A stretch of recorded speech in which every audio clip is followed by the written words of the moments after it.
welcome back to the Momversations Club, the podcast born out of the idea that every mom needs a tribe. I'm Claire Strong. And I'm Christina Struckmeyer. We're two moms just like you, navigating the chaotic, challenging, and often isolating world of motherhood. Now, it's said that it takes a village to raise a child, but we want to know, where the F is that village?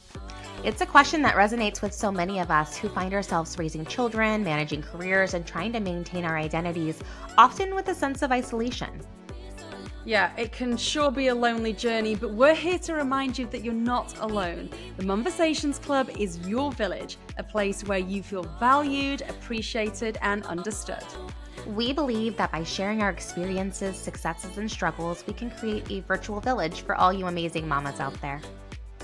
So join us every week for an honest, raw, and relatable discussion about all aspects of being a mom, including the stuff that you just can't talk about to anyone else.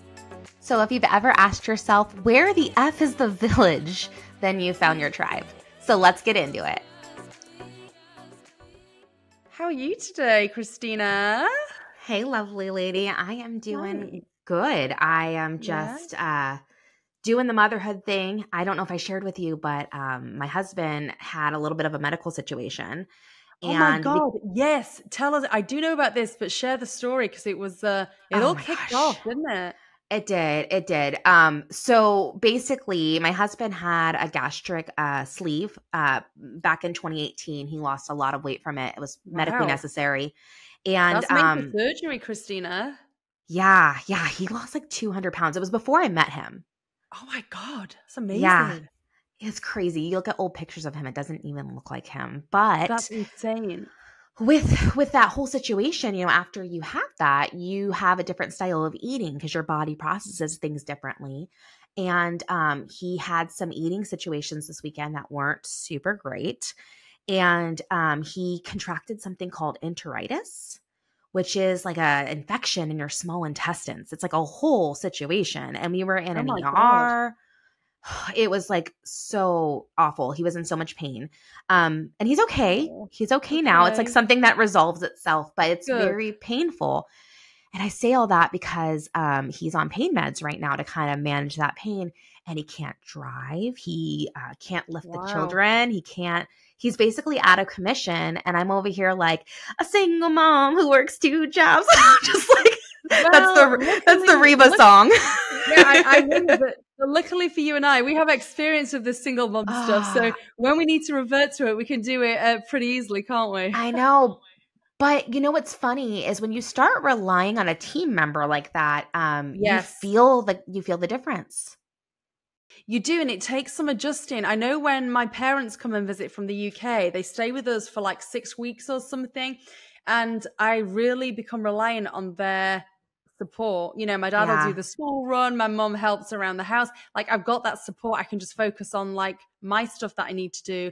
And every single time I have like a little meltdown when they go home, because for a couple of days I'm like, oh my God, like I don't know how to cope. I can't do this. I'm so lonely. I've got so much on my plate.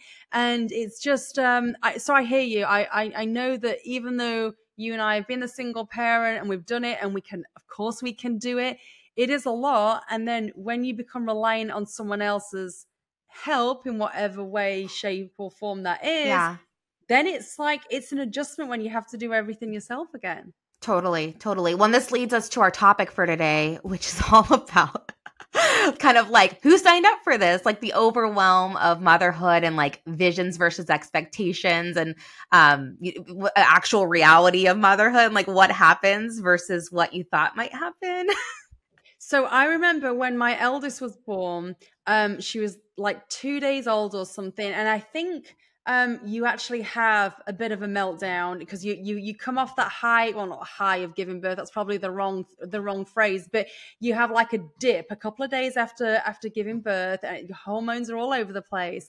And I remember looking at my baby and thinking, oh my God, I'm never going to be able to live up to the mom that my mom was. And how am I going to be able to do that? And so that was like my first real moment of feeling overwhelmed in motherhood. And I'll be absolutely honest with you, I feel overwhelmed a lot. Yeah. Definitely on a weekly basis. And I'd say maybe even, some days on a daily basis, maybe not the entire day, but if I think about what I have to achieve that day, or if like my plans get totally railroaded because of the kids for whatever reason, it can be very overwhelming. And then, it has a domino effect, because then you can't reply to those emails. You can't, send that text. You can't call the people you were supposed to call. You can't be where you were supposed to be. And so I do feel overwhelmed a lot. So this topic is this is my therapy session today. I'll take it. I only charge a small sliding scale. Well, I'm glad to hear that. I'm glad to hear that. Oh my gosh. What about you? Like, what does overwhelm look like to you when it comes to motherhood, Christina? Yeah, well, I mean, like you, like I got home from the hospital and I had kind of an idea of the kind of mother I would be, both in the immediate of like what newborn life would be like, and also like long term of what like I would be like as a mom. And I have kind of the opposite, where I didn't have a mom that I would definitely model my parenting off of. Mm-hmm. That she was very young when she had me. She had me at 16, and it's we kind of grew up together. So it was kind of like a Gilmore Wow. Girls situation, like where Yes. she Yes. wasn't really my mom. She was kind of like this older friend that made sure I got food. Wow. That's so interesting. Yeah. So Yeah, so it was a so very different dynamic for you. So okay, so when totally, you had your first, you actually it was the opposite. You wanted to do things differently to how your mom had totally. done stuff with you. Yeah. Yeah, yeah. And then, I threw myself into motherhood like most of us do, reading all the books, going on all the blogs, finding all the YouTube videos.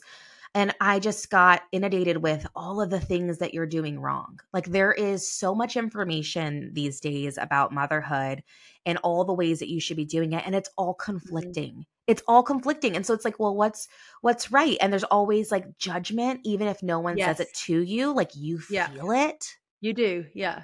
I almost envy like my mom in the 90s like raising me, because there wasn't this sense of like you should be doing what this person's doing or you're not doing enough. I just felt like there were so many signals coming my way of the expectations of what a mom should be, and I've never had that modeled. And so I'm just Mm. making shit up as I go over here, just trying to follow what the internet says. Yeah, and for me, so my mum and dad are still together, so I had a very like normal kind of middle class upbringing, I guess. I mean, my dad was a police officer, my mum was a probation officer. It's not like we were wealthy, but we were okay. I mean, I did ballet and I rode horses, and so it's not like we had a stable family, we had a stable home life. And so, I had the same home I lived in like all my childhood, never moved schools, never moved houses. Well, then I had my girls. And then when my girls were like 2 and 3 months old, I moved to France and I lived there for 3 years. And then I got divorced. And then I came back to the UK, and then I moved out to the States. And so, I don't have a steady career. I mean, journalism, unless you're working for the same people all the time, which I have done, but it's not, my dad always wanted me to be a school teacher, for example. He always wanted me to be a school teacher. I just don't have the patience. So like, I wouldn't have been good at that. My mum and dad are very steady and stable. And that's not kind of how I've parented my kids or how I've lived my life. And I've done everything for the right reasons, because I think that I'm giving the girls more opportunity by, moving here and raising them in California. And so I have done things differently to my mum. And it's, yeah, I mean, it can be overwhelming, because you're wondering whether you've done the right thing. Is moving away from your family the right thing to do? Or you know the fact that you're giving them opportunities, is that the right thing to do? So basically, as a mom, it sounds like you and I have a similar situation where we have this model, or for me, like the anti-model, and Mm-hmm. then we can counter like our own gut instincts, the internet, and then also our children themselves, who are like their own people, despite what we want them to do. They don't do those things. They really And so don't. And I mean, I don't know it's a weird thing to think about, but I don't know what I expected my daughters to be like, but they are their own people. Yeah. And, they are different to me. They're not a clone of me. I mean, my younger one, I think, is more similar to me. She's also a September birthday, so we like share a star sign. So sometimes that can be a little intense, but in the same breath, I mean, they're not, I don't know what I was thinking they were going to be like, but they're not like, even physically to look at, they're different to what I thought, all across the board. I mean, which is a Yeah. great thing. Obviously, they shouldn't be clones of me. I don't know why I thought they were going to be, but Yeah. it's really interesting to see like what we get as far as like children go, and as they grow, they're evolving as well, aren't they? Totally. Well, my experience is a little different because my oldest has autism. And so, and I was previously married to another person. And so I've gone also through a Hmm. divorce, separation, Hmm. remarriage.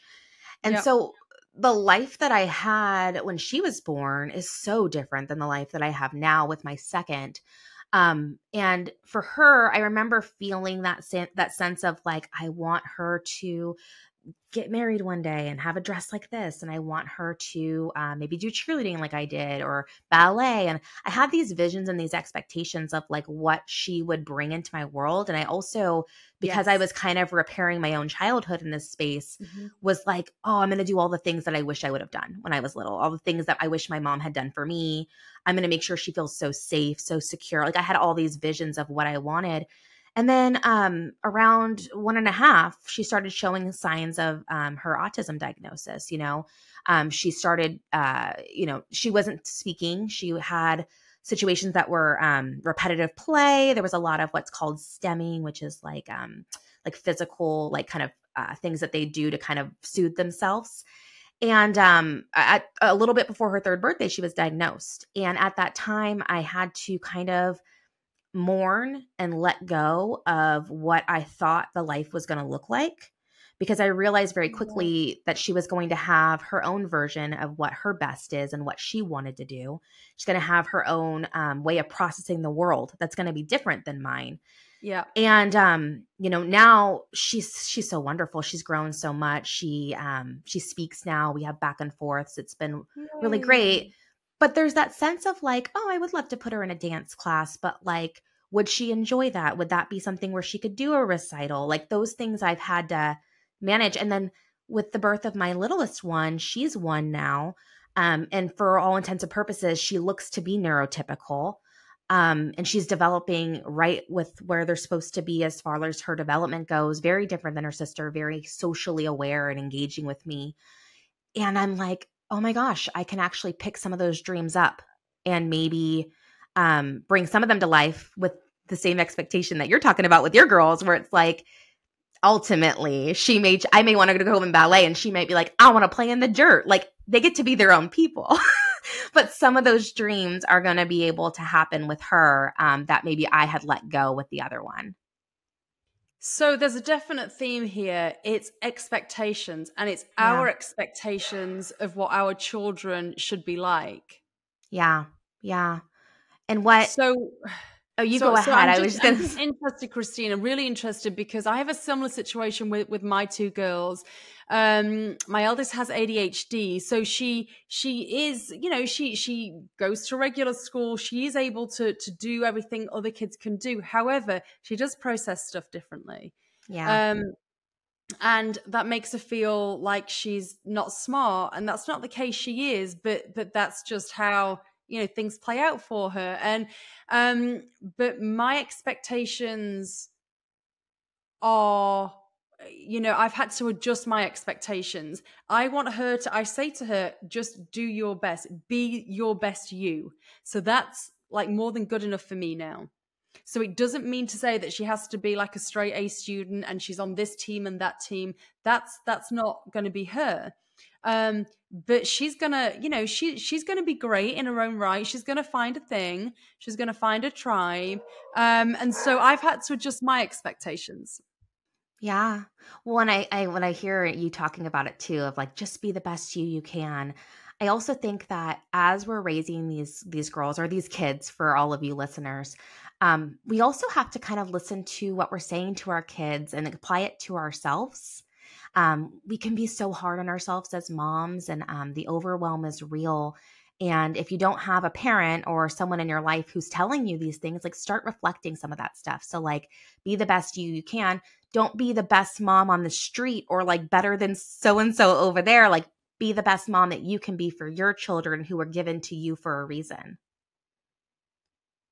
Yeah, and going back to like when overwhelm started for me as a parent, I think it started when I was pregnant. It really did because, it's you want to be as healthy as possible. And so you're following this advice and that advice.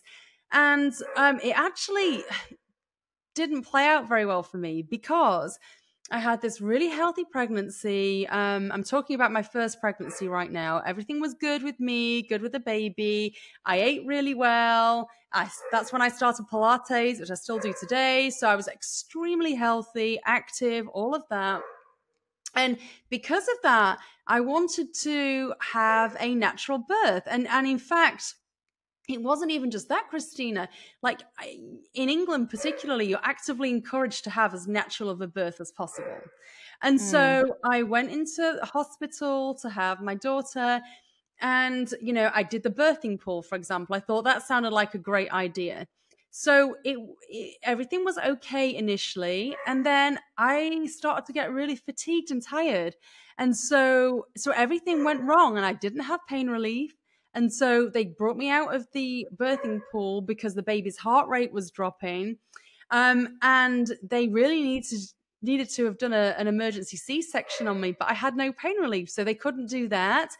And long story short, it resulted in me having nerve damage that I've still got today in my lower right leg. It's called foot drop, and it was caused through childbirth. So I actually have quite a major lifelong injury now, which I Wow. do want to talk about in another episode because it's Yeah. something that's very, very kind of dear to me. But the point is, the overwhelm started back then because I was overwhelmed with, being my best, like having the best pregnancy ever, giving my baby the best start. And I do think we put too much pressure on ourselves and society puts too much pressure on us. I think it's a Yeah. double whammy. I'm with you. I think it starts immediately. Like the minute you find out you're pregnant, it's like, when do you announce? Oh, you announced too soon. You didn't announce, soon enough. Like blah, blah, blah, blah, blah. And then you get the baby here and there's all these, like from the labor itself to then, are you going to breastfeed? Are you going to formula feed? Are you going to baby wear? Are you going to put them in a bassinet? Like there's just all these decisions to be made.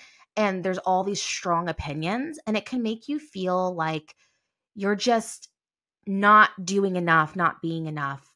Claire, how do you, because obviously this is such a loaded question, but how do you manage like some of these feelings as they come up? Like, what do you do to make sure that you're okay so that you can raise your kids in a way that's okay? Well, usually I start by having like a bit of a meltdown.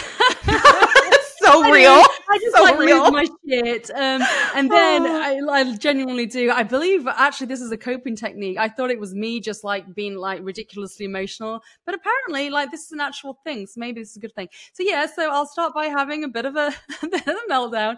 And then I don't know. I kind of tell myself, actually you're not doing a bad job. Things aren't as bad as they seem.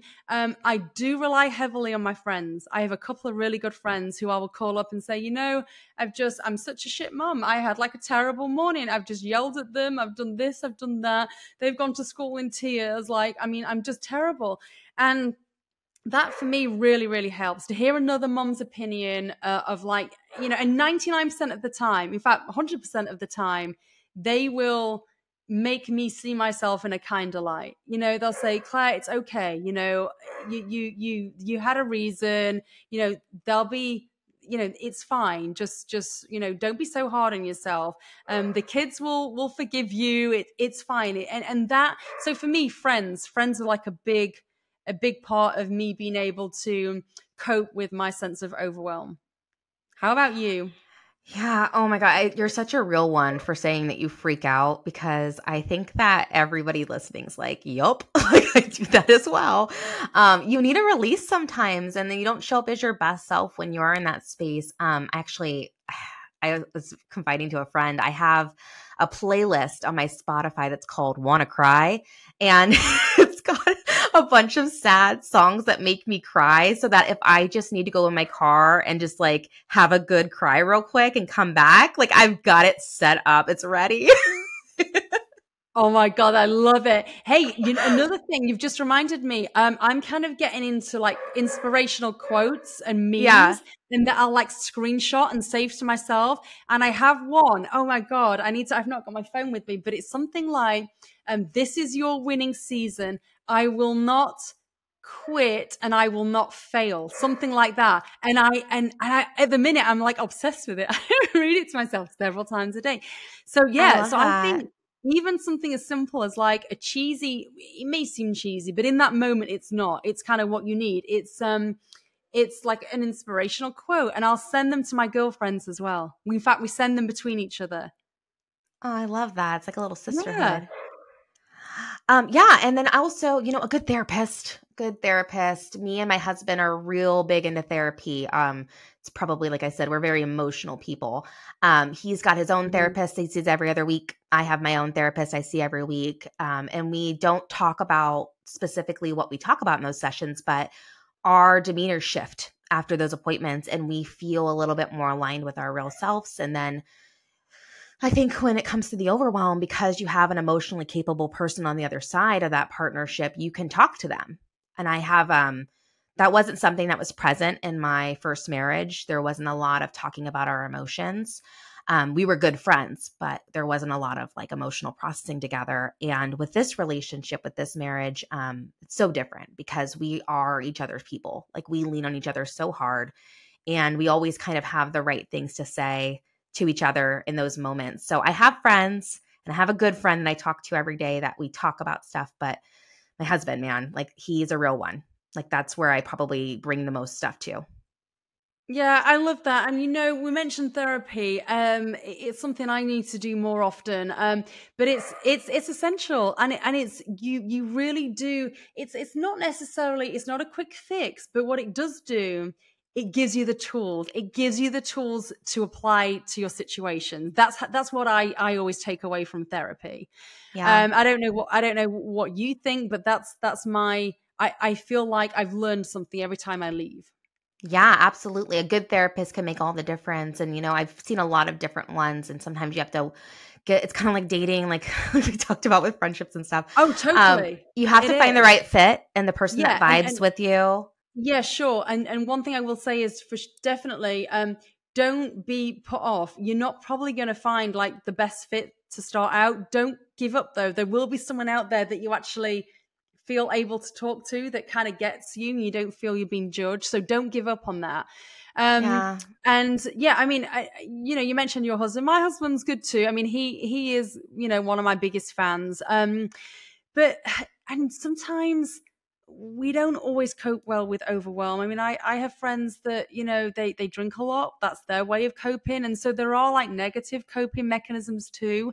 Yeah. Um, and so don't feel, if that's where you're at, I mean, it's okay. I mean, for me, that's never really been something a road that I've gone down. I kind of like exercising as well. That Yeah. doing Pilates or going for a walk, that can help me sometimes. Oh, and the other thing, which I've forgotten to mention, but this is like, it just seals the deal every time for me. Do something nice for yourself. Go and get yourself a latte. I have to reward myself when I have accomplished things in a day. And I like my reward. Like yesterday, I had some successful business meetings, and so the first thing I did, I went to my favorite coffee shop, the Parakeet Cafe in Dalmar, Shout out.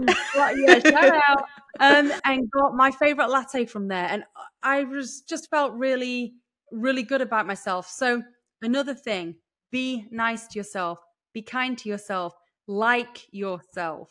You need to like yourself. It's so hard, Claire. It It's so is. hard. And listen, Listen, there are days where I'm like, my God, like, you're so useless, you can't do anything. But that voice that's not your friend. That voice is not your friend. Oh man, what you said earlier was you have a friend that you're able to talk to, and then they're able to make you feel better about yourself Yeah. afterwards, and they are able to affirm you. I think sometimes we just need to feel our feelings and like treat ourselves like a friend would treat you. And I think just sometimes for me, it's just like I will say to myself, like literally not out loud because I'm not weird and crazy, but like but like I'll think to myself, I'll think to myself like no one has a rule book for this. There's no like lesson plan that we're supposed to be following at this moment. You're doing the best you can. And like that's gonna have to be good enough. And like, you know what, there's this book. I don't know if you've seen it, but it's like a little like a picture board book. Right. And it talks about all these animals that are horrible mothers. Like I think it's like an elephant just like births her child and walks off. Like at least you're not an elephant. Really? Like, oh my God, no, I have to find it. But I found it on TikTok. But sometimes I'll do that. I'll be like, you know what? I'm not on crack cocaine. Win. Hello. You know, like I'm not. I get through my day by taking the little wins, the little victories. You know, having both girls at school and like a drama-free day without like one of them calling me because of some issue. That's a win. Getting them to dancing on time, like dancing class on time, is a win.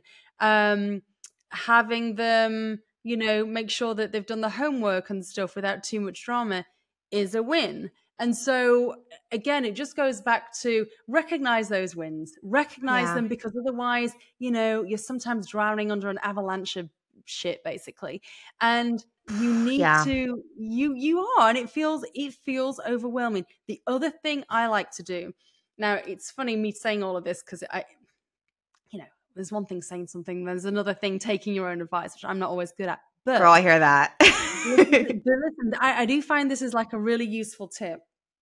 Break stuff down, because if you lump everything together, it's too big, it's too much. But if you break everything down into little categories, like little tasks, individually, they're not too much, you know. Pay that bill. Okay, that's one task. But then if I lump together, pay the bill, you know, do the shopping, have the business meeting, pick up the kids, order the school photos, order birthday, all of a sudden it's just too much.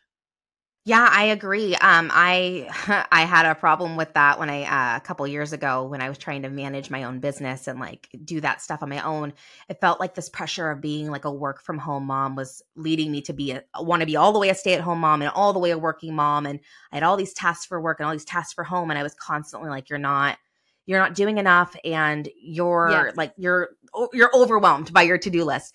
My therapist suggested to make a master to-do list and then pick 3 to 5 things per day. She's like, because you're setting yourself up for failure. Like there's not enough hours in the day to do all the things that are in your head, and it makes you feel like you haven't done anything if you haven't done them all. A failure. Yeah. Yeah. So, and sometimes I will put freebies on there if it's a difficult day, like, you know, take a shower. Like that's not always a given. Oh, it's not. I mean, that's why I love dry shampoo. I mean, dry shampoo is kind of a staple in my bathroom for that. Oh, yeah. So I think that you have to find your ways of how to manage things, how to cope, because the truth is, the hard truth, the raw truth is that this shit doesn't get any easier. You know, I'm looking at you who you've got teens, I've got littles. We're mirrored. We have the same situation, but different layers. And I think if you were to project and talk to a mom who's 10 years down the road from you, you would hear it doesn't get harder. It just shifts and changes. So you have to find a way to like muddle through the chaos and just show up as your best possible self, not your perfect self, not the self that you think your mom would want you to be, but like the self that is the best version of you that day.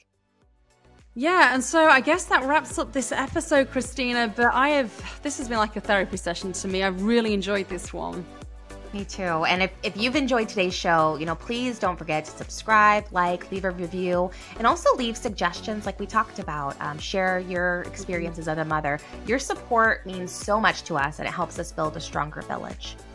Yeah, and remember, please remember this, you are not on your own. We're here for you. This is why we created this space. And together, I promise, we will find out where is that village.